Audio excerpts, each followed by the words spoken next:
Hello dear friends, good morning. কেমন আছো সবাই? তো তার আগে বলবো, আমার এই যে আজকের ব্লগ হচ্ছে ট্রেন ব্লগ বলতে এসি থ্রি টায়ার। তোমরা হয়তো অনেকেই জানো না যে এসি থার্ড ক্লাস এসি বা থ্রি টায়ার এসি কেমন হয়। আজ আমি তোমাদের দেখাতে চলেছি। চলো শুরু করা যাক। এই তো আমি কিন্তু ট্রেনে উঠে গেছি। এই দেখো, এবারে চলে যাচ্ছি আমার সিট নাম্বারে। তো তোমরা কিন্তু ট্রেনে উঠে আগে বগি নম্বরটা দেখে নেবে, তারপর সিট নাম্বার খুঁজে নেবে। যারা উঠেছো আমি কিন্তু তাদের জন্য বলছি না, যারা ওঠোনি কখনো তাদের জন্য এই ভিডিওটা হেল্পফুল হতে পারে। তো আমি যেহেতু বাড়ি যাচ্ছি সেজন্য ভাবলাম যে তোমাদের জন্য একটু ভিডিও করি। এই দেখো, এখানে থ্রি টায়ার এসিটা সিট কিন্তু আমরা পেয়ে গেছি। এখানে তিনটে করে সিট আছে, একটা নিচে, একটা মিডিলে, একটা ওপরে। একটা হচ্ছে মিডিয়াম থার্ড, আর মিডিয়াম লোয়ার, আর একটা আছে আপে। তো দেখো তোমরা, এখানে কিন্তু বাথরুম রয়েছে। এই যে তিনটে বাথরুম রয়েছে, এপাশে ওপাশে। বাথরুমটা ভেতরটা আমি তোমাদের শেয়ার করলাম না, বাইরেটা শেয়ার করলাম। যে বাথরুমটা এরকম হয় ট্রেনে। যারা ওঠোনি তাদের জন্য এই যে বাথরুমের এখানে আয়নাও আছে, কিন্তু বাথরুম থেকে বেরিয়ে কেউ আবার আয়নাও দেখতে পারো। তো এই যে আমার সঙ্গে গেছিলো কাকিমণি কাকু। তো ওরা কিন্তু এসবে অভ্যস্ত নয়। তো আমরা তবু মানিয়ে নিতে পারি, ওরা একটু অসুবিধা হচ্ছিলো ওদের সব কিছু বুঝিয়ে নিতে। এই যে আমার হাজব্যান্ড বসে আছে, এদিকে কিন্তু জানালা। তোমরা জানালায় বসে খুব সুন্দর সুন্দর পরিবেশ দেখতে পাবে। এই যে কাকিমণি বসে আছে, ওই যে কাকু ব্যাগ ট্যাগ ঠিকঠাক করছে, আমরা কিন্তু বসে আছি। তো এবারে কিন্তু ট্রেনে ওঠার পরে একটা যে শরীরের ক্লান্ততা ভাব থাকে, সেটা কিন্তু শুরু হয়ে যাচ্ছে। আমি কিন্তু অলরেডি, এই দেখো, তোমরা কিন্তু এসিতে উঠলে এরকম করে বালিশ পাবে, মানে পিলো পাবে, কাভার থাকবে। তারপরে গায়ে দেওয়ার জন্য কম্বল থাকবে, এক্সট্রা করে হোয়াইট রঙের কী বলে ওটাকে, থান কাপড়ের হতে পারে, সেটাও থাকবে। কোনো অসুবিধে নেই। খুবই ভালো পরিষেবা ভারতীয় রেল। তো আমি কিন্তু হাসছি আর তোমাদের সঙ্গে বিষয়টা শেয়ার করছি।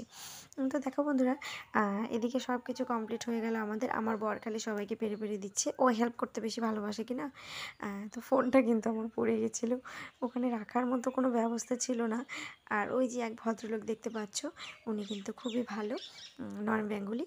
তো দেখো এদিকে কিন্তু আমাদের মোটামুটি হয়ে গেছে। আমার লাগছিল ঠান্ডা, আমি কিন্তু ড্রেসটার উপরে আরেকটা ড্রেস পরে নিলাম। এদিকে কিছু একটা নিয়ে নিয়েছি, দেখো গায়ে দেবার জন্য। একটু আগে যার কথা বলছিলাম সেটা নিয়ে কিন্তু আমি অলরেডি শুয়ে পড়েছি। এখন আমাকে রেস্ট করতে হবে, পেটে লেগেছে খিদে। খাবার অর্ডার করা হয়েছে, খাবার আসলে কিন্তু আমি খাবো।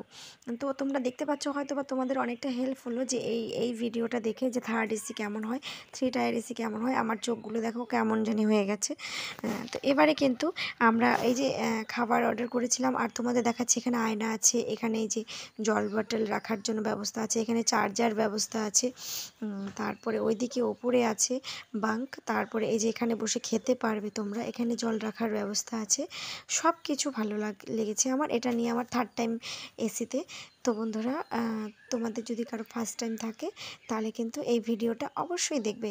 তোমাদের হয়তো ভালো লাগতে পারে, বা কারো কাছে ভালো নাও লাগতে পারে। আমি কিন্তু অপেক্ষা করছিলাম কখন খাবার আসবে, চোখ মুখ শুকিয়ে গেছে, কিচ্ছু খেতে পারিনি। আর কোনো খাবারও উঠছে না। আর ওখানে আমি দুধ চা খাই না, এই যে টিটি চলে এসছে দেখো। তো উনি যাওয়ার পরে কিন্তু আমাদের খাওয়া দাওয়া চলে এসছে। খাওয়া দাওয়ার ব্যাপারটাও কিন্তু অর্ডার করলে তোমরা যা অর্ডার করবে তাই পেয়ে যাবে। তো আমি ভাবছি যে খাওয়া দাওয়াটা কেমন হতে পারে, খোলার আগে একটু টেনশানে পড়ে গেলাম। আবার ছেলের কথাও মনে পড়ছিল, মনটা ভালো ছিল না। যতবার খাচ্ছি ওর কথা মনে হচ্ছে। কী করব, উপায় নেই, এভাবেই থাকতে হবে। তো এবারে কিন্তু আমরা খাওয়ার জন্য প্রস্তুতি নিয়ে নিচ্ছি বন্ধুরা। দেখো, আমরা কিন্তু ননভেজ অর্ডার করেছিলাম, ননভেজ অর্ডার করিনি, আমরা ভেজ অর্ডার করেছিলাম। ননভেজটা খাওয়া ঠিক হবে না, কোন দিনের রান্না।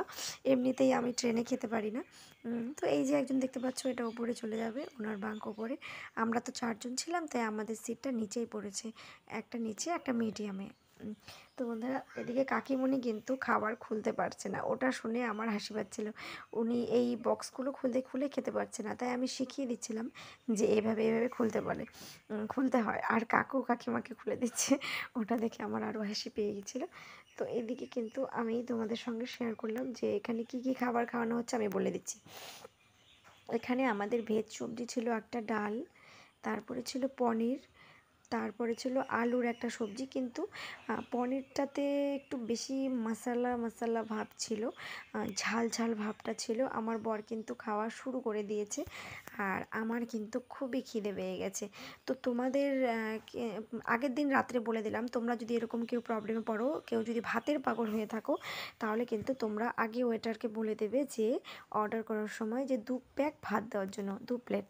ওরা কিন্তু একটাতে 1 প্লেট রুটি দেয় আর 1 প্লেট ভাত দেয়। ওটা খেয়ে কিন্তু আমার গতকালকে রাত্রে খুবই কষ্ট হয়েছিল। তো আজকে কিন্তু আমার একদমই ফুলফিল, কোনো অসুবিধা হচ্ছে না, যেহেতু আমার মানে খাবারটা ভাত ছিল। ভাতটা হচ্ছে আমার খুবই প্রিয় জিনিস। তো বন্ধুরা, তোমাদের সঙ্গে আমি টোটাল এসির, থার্ড এসির ভিডিওটা শেয়ার করলাম, কিন্তু আমি কিভাবে বাড়িতে গেলাম সেই ভিডিওটা শেয়ার করব পরের ভিডিওতে। তোমরা অপেক্ষা করো, পরের ভিডিওতে আমি তোমাদেরকে সেটা সম্পূর্ণ দেখাবো। আর এই যে দেখো আচারটা, এই আচারটা কিন্তু টক এবং ঝাল, কিন্তু ওই মুহূর্তে এমনিতেই ট্রেনের খাবার খেতে ইচ্ছে করছিল না, তবু পয় পরিষ্কার এসিতে থাকে বলে আমি খাবারটা নিয়ে নিয়েছি। তো এই যে টক টক আচারটা ছিল না, এটা খেতে কিন্তু খুবই ভালো লাগছে। আমার বর ছিঁড়ে নিয়েছিল, আমার তো আচারটা খাওয়া যায় না, তবু আমি একটুখানি হালকা নিয়ে নিলাম, যেহেতু কিছুই খেতে পাচ্ছি না, ভাতটা তো খেতে হবে। আর ওদিকে কাকিমা খাচ্ছে, কাকু খাচ্ছে। তো বন্ধুরা দেখো, এখানে কিন্তু পরিষেবা খুবই ভালো লেগেছে। তোমাদের যদি কারো ঠান্ডা লাগে, তোমরা কম্বলও পেয়ে যেতে পারো, বালিশ লাগলে বালিশ পেয়ে যেতে পারো, বালিশের কভারও দিয়ে দিয়েছে। তো আমি কিন্তু জল খেয়ে নিলাম। তো আজকের ভিডিওটা এই অবধি, থার্ড এসির। দেখা হবে নেক্সট ভিডিওতে। কোথা থেকে কোথায় গেলাম, টাটা।